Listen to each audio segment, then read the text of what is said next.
These are the 5 biggest mistakes you might not even know you're making as a new clothing brand owner. My name is Jefu, and I've been running my clothing brand Code 111 for over a year now, and there's definitely been a lot of mistakes that I've made along my journey, so I made this channel to help y'all avoid the mistakes that I did and just create a brand has staying power, to be honest. First mistake most clothing brands make in the beginning is rushing the process. And I know you want to get your drop out ASAP and you have this grand vision for what you want to achieve, but you got to take things slow. You got to take your time, slow down, and plot everything that you're going to do. You got to make sure you get samples before you bulk order. If you bulk order 100 t-shirts without sampling them, without sending them the correct measurements, tech packs, prints, everything, you might receive your 100 shirts and they're gonna be terrible quality, the print's gonna be trash, the fit's gonna be weird, and you're still gonna have to try and sell those 100 shirts. Make sure you take your time, sample, promote, do all these things that you can actually build a drop that is gonna be successful. And that leads me to the second biggest mistake clothing brands make, and that's improperly promoting pre-drop. And this also goes for post-drop, but it's mainly pre-drop. You need to be promoting almost a month in advance, being like, hey, this product's coming out soon. Kind of tease it. As time progresses, start ramping up the content, getting people to sign up to your email and SMS. You got to have your brand in people's minds before you drop, because if you drop and nobody cares, there's going to be no demand, you're going to get no sales, no clicks on your website, and you're honestly going to feel really down bad. But hey, don't feel bad if your first drop doesn't go crazy. It's honestly really hard to have your first drop be very successful, so just keep pushing for real. Post drop, you can't just be like, all right,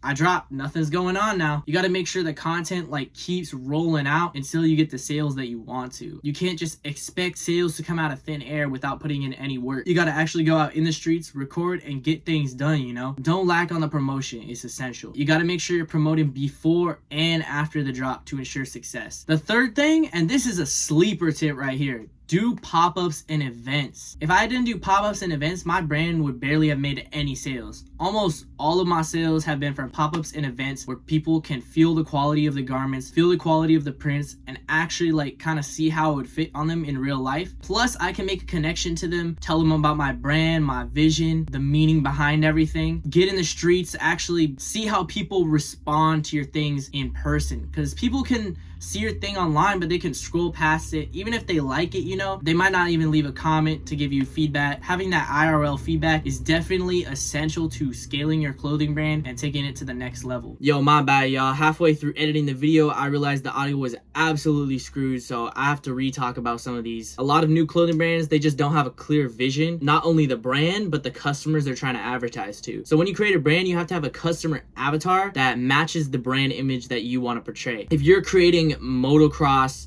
where you do not want to be selling to streetwear consumers because you're making motocross themed clothing. A lot of new brands will come out, they'll have an idea, but then they'll try marketing it to the wrong people. If you're doing motocross style clothing, you do not want to be doing photo shoots with skaters. You do not want to be doing photo shoots in a streetwear style, unless you have a streetwear motocross brand, but that's a whole other thing. The point is that you got to have a clear, concise idea for what your brand is and the people that you are portraying your content towards. When you actually do spend money on ads and promotions and influencers, putting your money in the correct places to make sure that you're getting a good return on your investment rather than just throwing money out and your content lands on deaf ears. Because it would be so much better if you have maybe 1 to 5 people who really understand what you're trying to do and really connect with you on a deeper level and will spend maybe $400 or $500 through their lifetime. Extremely important to make sure that you have a clear vision. So the next mistake, and this is one I see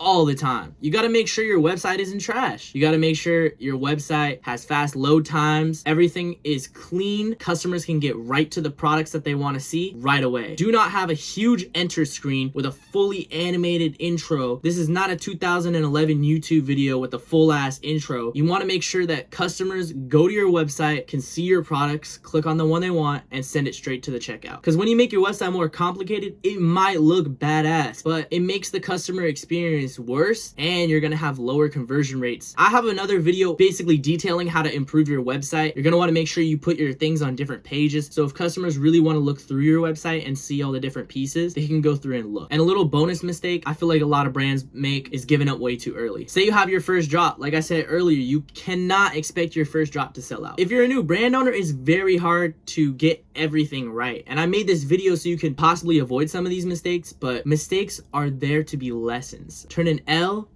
into a W. For real, you feel me? There's no point in giving up when you got a whole lifetime ahead of you, all right? You could die tomorrow. Memento mori. That's what my whole new collection is about. Why are you giving up now on your dreams when you can keep putting in the work a job on the side, build up your brand over the years? I hope y'all found some value in this video. If you have any questions or concerns, anything like that, leave them down in the comments. I appreciate y'all. Thank you for 300. Love you so much.